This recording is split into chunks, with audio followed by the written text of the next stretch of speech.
RPM means answering 3 questions. And by the way, this is what I figured out. If I want to change your focus or my own, the fastest way is ask a new what? Question. In fact, one day I was thinking to myself, what is thinking?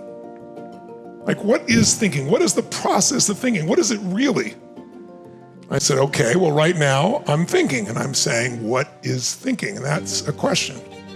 Okay, is it possible that thinking is nothing but the process of asking and answering questions? I'm not sure, but I just asked a question in order to answer that.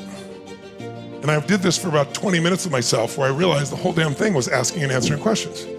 That's all thinking is. Here's the problem. You have habitual questions that don't take you in the direction you want to go, and you have some habitual questions that do. So you have some great areas of your life you're doing really well, and other areas where it's not consistently where you want it to be. If you're in a relationship and the primary question you ask all the time is, how did I get stuck with you? This is not a good question, right? Versus, how did God make me so lucky to have you? I don't even mean saying it out loud to someone else, I'm just saying your internal question. But a better question will give you a better state. That's what led me to creating RPM. Because I realized the question that everybody asks is what I need to do, but they haven't first asked what they want. So a lot of people are good doers. Not only the right question, write this down, it's also the order of questions. Sequence matters. So you've heard me use the example, if the dog bit Johnny, if Johnny bit the dog, I'm using the same words, different sequence, very different experience if you're Johnny. Well, it's the same thing with questions. The sequence of questions matters. If you start with what I'm gonna do, the sequence of questions and the questions make a difference. So our first question, and by the way, not only the sequence of questions, but our first question is what? What is the result? What do I want? What is the outcome? Those are all words for the same thing. The reason we call it RPM, by the way, is it's what's the result, what's the purpose, and what's my map or massive action plan. But also RPM in a car, more RPM you got, the faster that car can go with less stress. More power, you get more power with RPM. Well, there's more power when you have these 3 questions in this sequence than you're ever gonna get by going, what am I gonna do, no matter what damn planner you have, no matter how complex it is or simple it is, whether it's digital or paper, it's got color or not, doesn't matter. If I never saw you again and all you did was take this thinking process, it'll change your life. But if you also put it into a system, you'll get even more out of it. So that first question, and by the way, when asking what do I really want, what's my outcome, right? What do I want from this? That's critically important that you get really clear about it. Again, like I said, you want to be as specific as possible in many ways. You want to be as measurable as possible. If you think about playing golf, for example, I'm not a golfer, but one thing I learned playing golf was the more you focus precisely on when you go, the closer you're going to be to achieving it. If you just look at the general area of the green, it's very different than if you look at where you think the flag is versus exactly where the hole is. Your subconscious has a way.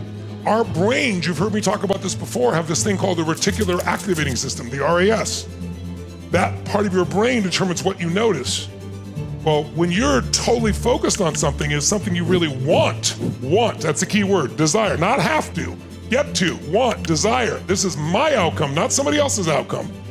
Your brain will do anything to find a way to get there. It's like a servo mechanism in a rocket. If you send a rocket at a plane, in the old days, if you had the wrong angle, it missed.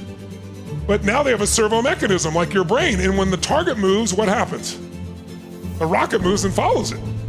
That's the power. Well, that's what happens in your brain. The more clear you are about what you want, the more specific, the easier it is to get there. So we want it clear and we want it to be compelling. Those are the 2 keys. What do I really want? What's my outcome? What's my result? Let's try to make it as clear, as specific, as compelling as possible, because that's what's going to drive us to move forward. So our goal is not that we don't go into spin. It's not that you one day don't do this well or you drop it out. It's like you get right back on the horse and you do it again and you master it and you master it and you master it until after a while, you'll be that great. But notice the greatest in the world keep practicing what they're already great at. They're practicing 100 million times more than they're actually taking the shot. But that's how they're the best in the world. We want to be the best in the world at managing our lives. Well, watch this. This is what he practices on. I found out when I sit down with him, well, I'm curious, when you're doing this, what do you focus on? And he said, my entire focus is not on the basket, not the whole thing, not even the rim. Put it up there, throw up the picture for us so we can show it to him. This is what he focuses on right there. Those two little rings at the very edge at the top where you see the strings in, right in the center. He focuses on that spot and putting the ball just above that spot. Most people look at the basket as a whole. He's that clear and he's that practiced. You follow me? It's both. Because his focus is so precise, he finds the target. The more clear you are, the quicker you are. So what do we need to succeed? Number one, we need a target. And we need to answer the question, what do we really want? If I'm gonna go have a conversation with you, I'm gonna sit down, if I know you personally before, I'm gonna try and figure out, what do we really want to accomplish here? When I sit down in a meeting with anyone, we'll spend a moment or two or whatever socializing for a little bit. I want to connect. But when it's down to business, my first question in every meeting, anyone that ever gets with me is, what's our what? What's our outcomes? Tell me what our outcomes are today. What are we here to get done? I'm not here to do a meeting. I'm going to show you, most meetings are a disaster. They're a waste of time. They're stupid. Because I have all these companies. I teach all of them how to run the meetings. Most meetings are just a total pain in the ass and a total waste of time, and things are totally circular. But the more clear you are on what you want and why you want it, the easier it is. But first you gotta know what you want. No, so that's the second question. Okay, now we know exactly what the target is. If I've got a map and I know exactly where I wanna go, that's really valuable. But whether I get there or not is, do I have enough fuel? I got a target, but do I have enough fuel? Do I have enough energy to get there? The energy that gets you to take action is the why. So the second and RPM question is, purpose-driven is, what's my purpose? Why do I really want this? It's the why. Why is this a must for me to achieve, not a should, right? What about this? Why do I want to do this? Again, get to versus have to is different between rich and poor. I don't mean money. You get very little money, but if every day everything's a have to, you're poor. If most of what you're doing is a get to, you're rich, you're happy, you're fulfilled. So this, you decide this, you make the decision of what it's gonna be like. And when you start doing this and it becomes a habit, you're gonna feel, I got a compelling target, and man, I know why I'm doing it, I got the fuel. Now, once we know the second question, the third question is, okay, how? But the way we do it is they say, what's my map? What's my massive action plan?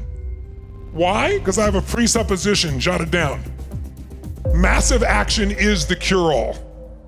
You can solve anything with enough massive action. When I see people who've succeeded, no matter who they are, there's one common denominator. It isn't intelligence. I love wickedly smart people. The one uniform piece of people that overachieve is they're relentless. They're relentless, they persist. They just keep going. They've got this massive action plan. If one thing doesn't work, they do another until they get there, because they know what they want and why they want it.